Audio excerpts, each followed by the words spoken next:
1, 2, 3, go!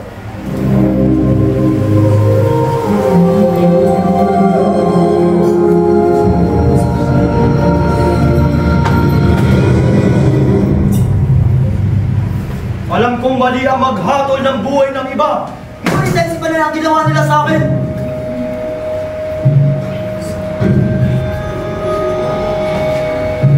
Halika, Basilio! Tulungan mo akong matulad ng mga taong iyan! Anong nais kong iparating mo? Magkakaroon mamayang gabi ng isang salo-salo at ilalagay nila ang lamparang ito sa gitna ng puskong maliit na sadya kong ipinagawa. At kapag itinasa sila, puputok ang kapsa ng pulburahan ng darat. Hindi ba't magalang plan ito? Ino, kung ganun, hindi nyo na kailangan ng aking tulong.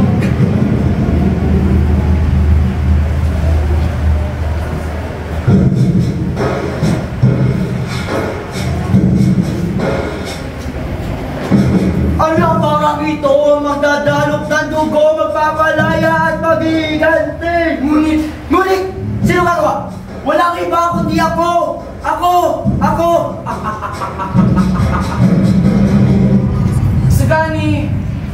Sagani, kaibigan, asan ka pa? Kaya ano kasi yung merong nais sa akin?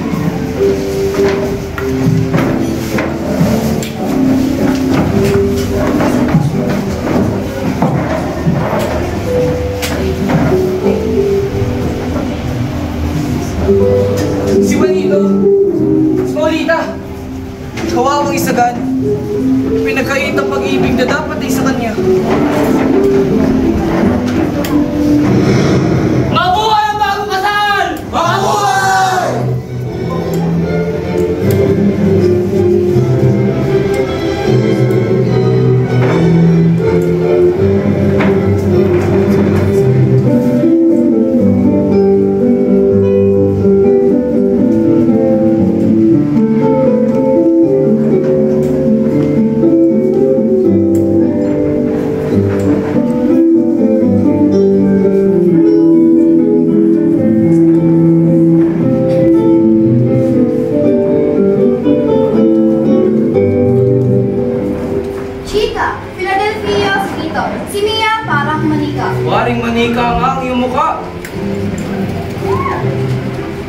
Amigo, huwag nadudungisan lamang ang dingding sa bagong disenyo na ito. Nadudungisan ang dingding?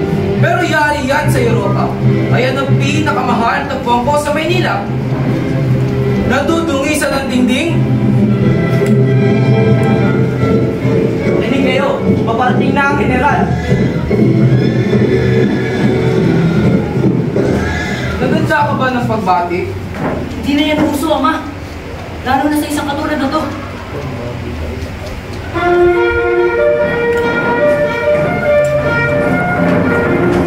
Ba, General? Magandang araw, General. Salamat, Pilipino.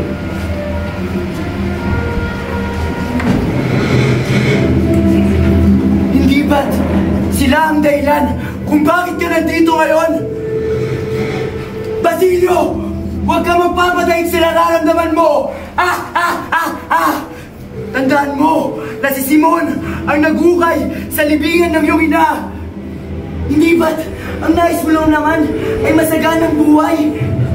Huwag kang maawa sa mga yan dahil hindi sila naawa sa inyo ng namayapa mong ina.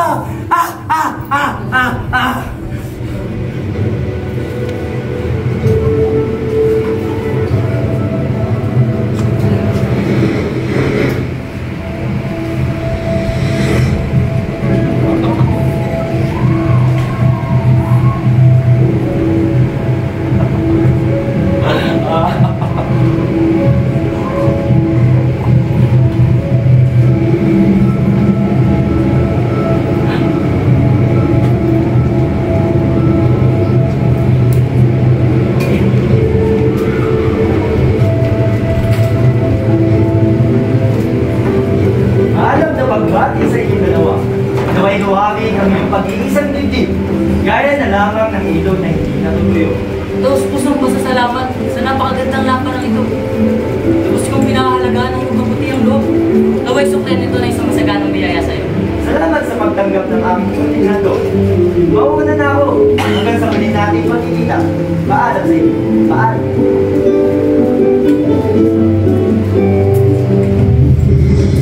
Anong ginagawa mo dito? Halika na. Ano ba yung sagani? Halika na. Delikado na sa bahay na yan. Ano ba, Basilio? Alang-alang sa Diyos, lumayo na tayo.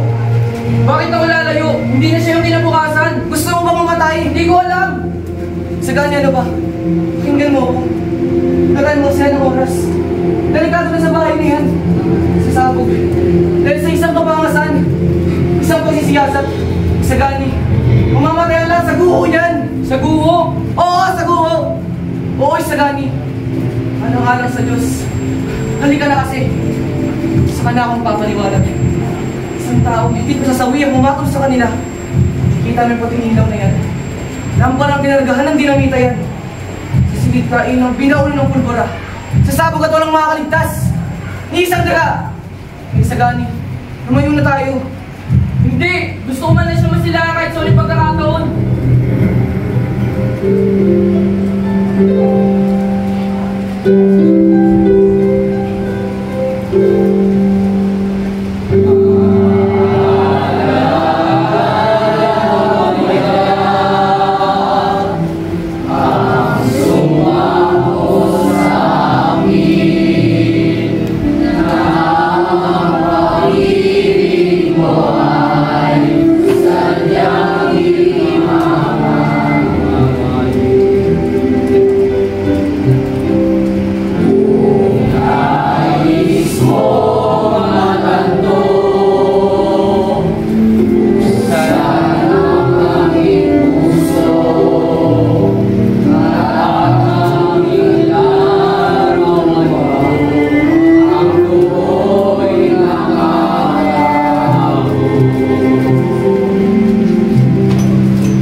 daigdig na mandirigma na pinamumunuan ng kapalaran ng bayang ito gamit ang biyasang mga kamay sa panahong lubhang maligalig.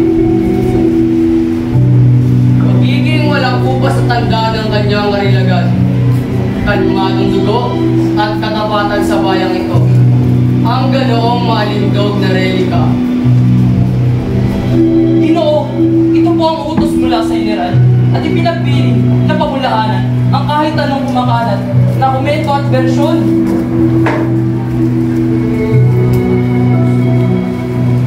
Pinababawal, pinababalik, hindi ko maaaring banggitin ang tunay na pangyayari. Hindi ko pwedeng papulaan na lahat. Kung meron man sanang maganap na isa pang krimen bukas sa mga lawa. May panloob sa bahay. Liwa-liwat sa ilog Pasig.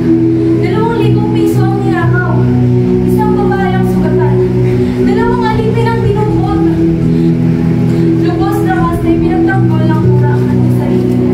Gamit ang silya na kinasugat ng mga kamay niya.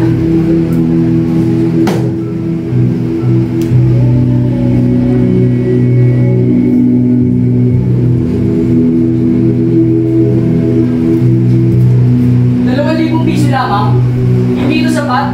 Kailangan natin gawin kaindig-indig ang pangyayari ito. Dapat maraming tulisan. Dapat may barilan.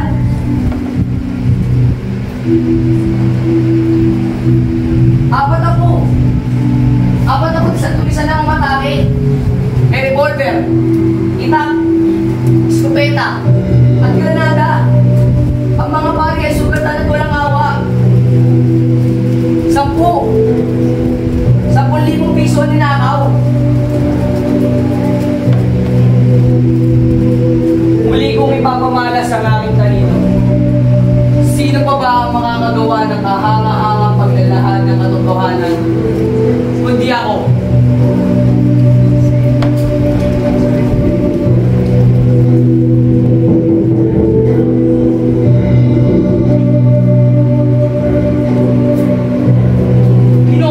Hindi na naman natin maaaring ilathala ito. Bakit? Natukas sana si Padre Camora ay may maliit na sugat lamang sa kamay at buko. Dahil sa kanyang pagkakabagsak katalikod, tatlo lamang tulisanin 10 piso lamang ang nanakaw. Hindi! Hindi maaaring ganito!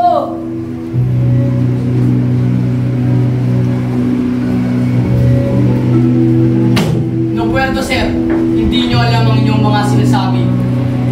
Hindi ko alam! Punyales! Huwag kayong tonto. Mas marami pa sa sinasabi niyong mga tulisan. Nakita sila ng isa sa mga tulisaning matanglamin sa Santa Mesa para makasama sa pulutong na ito. Isang kaswila, matangkad, moreno at puti ang burong ang nagsabing gawin nila ito sa utos ng general na matalik niyang kaibigan. Kung gayon, bakit walang putok na narinig?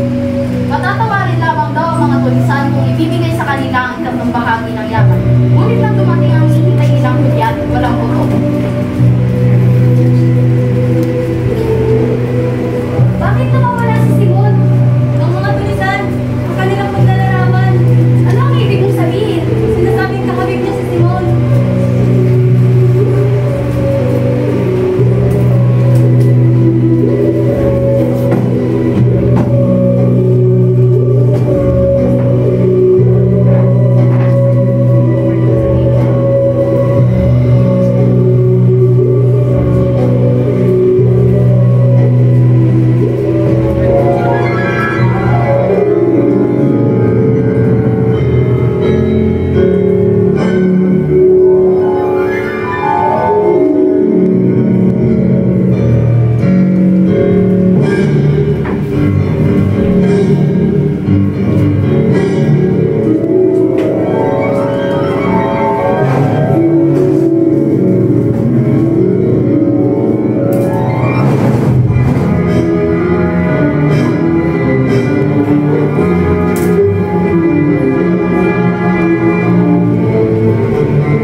at ang mga diamante kung matatagpuan.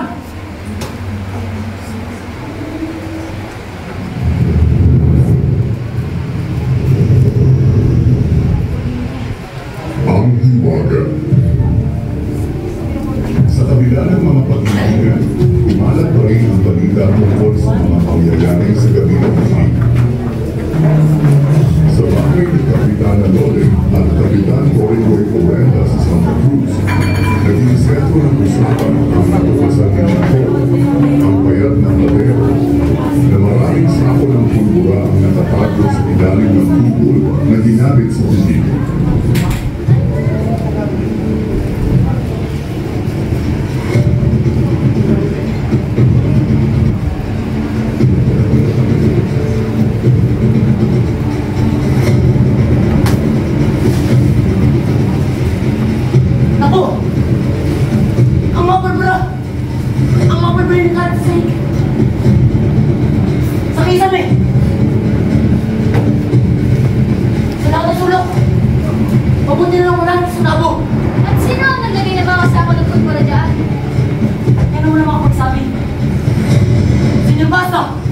Sino may interes na gulo ng Peggy? Maraming isa lang ang ganun. Dumanod din ang isang karete doon ng tayo. O isang karibayawan nito. Magtago kayo! Baka kayo magpagpintangan! Magtago kayo! Hindi alam nito tumitayo kung sino sa rin. Siya na mamahala sa pagpapagawa. Siya at ang kaibigan niya si Simon. Wala nang iba. Nagkagulo sa bahay. Dumating si Teniente Pecorina. At matapos si Pitoy. Minalis ako pero... Naku! Ang senyorito nito, kung sakali sumabog. Sakali sumabog. Walang matitirang buhay sa kanya kay Enrique. Umuwi ako nito dito.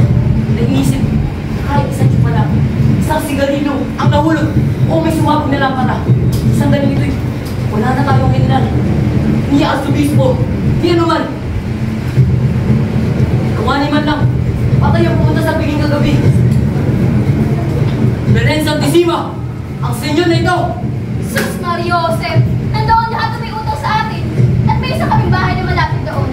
Sino kaya ang... Hindi niyo malalaman. Pero, kailangan niyo sikreto. Tagpuan ko ngayong hapon ng isang mangyayari sa isang opisina. At matapos, kapag-usap namin ko sa bagay niya, sinabi niya sa akin niya. Sino sa bagay niya naglagay ng mga pulbura? Ang mga praile? Ang sinong kirota? Isang estudyante? Sino kahain? Ang alahero si Simon. Si Simon? Si Simon. Ang napakayamang negosyante na pinupuntahan nila ang bahay para bilhan ng mga mamahaling bato. Si Simon na bumabati sa mga dalagang orenda at binibigyan sila ng may inom na papuri. Sinasabi, sinaniniwala ng balita dahil na rin sa absurdang ito. Reto, via absurdum. Pero, hindi ba nasa piging kagabi si Simon? Oo. Pero naalala ko na. Umalis siya sa bahay noong magsisimula na ang kainan. Umalis para kunin ang regalo niya sa kasal. Pero, hindi ba't kasosyo siya ni Don Timoteo?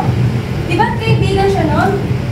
Oo, nagsama para magawa ang pakay at para mapatay ang lahat ng Espanyol. Ah, ngayon ako'y nalilawan. Saan? Ayaw niyong paniwalaan si Tia Tentay. Si Simon ang Diablo na nakabili sa kaluluwa ng mga Espanyol. Gaya na sabi ni Tia Tentay. Umalis si Simon ang hindi nag-iwan ng bakas.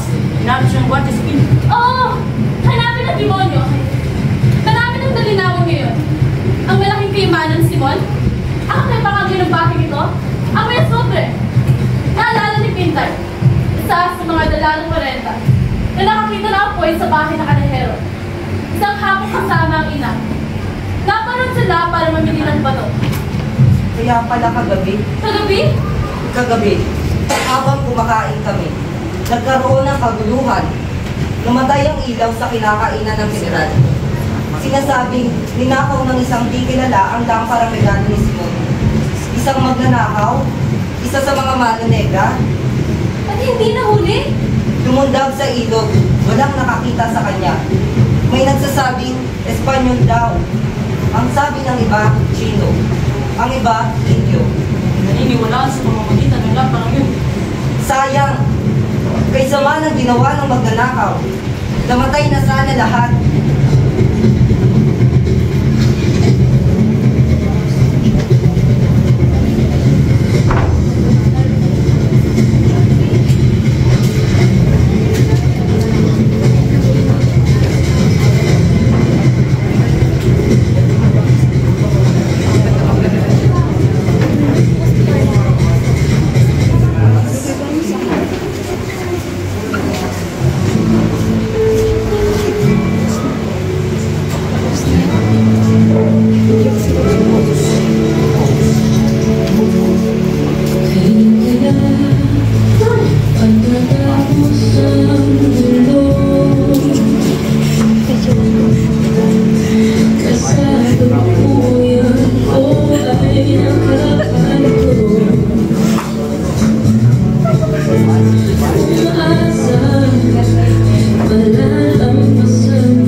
ko.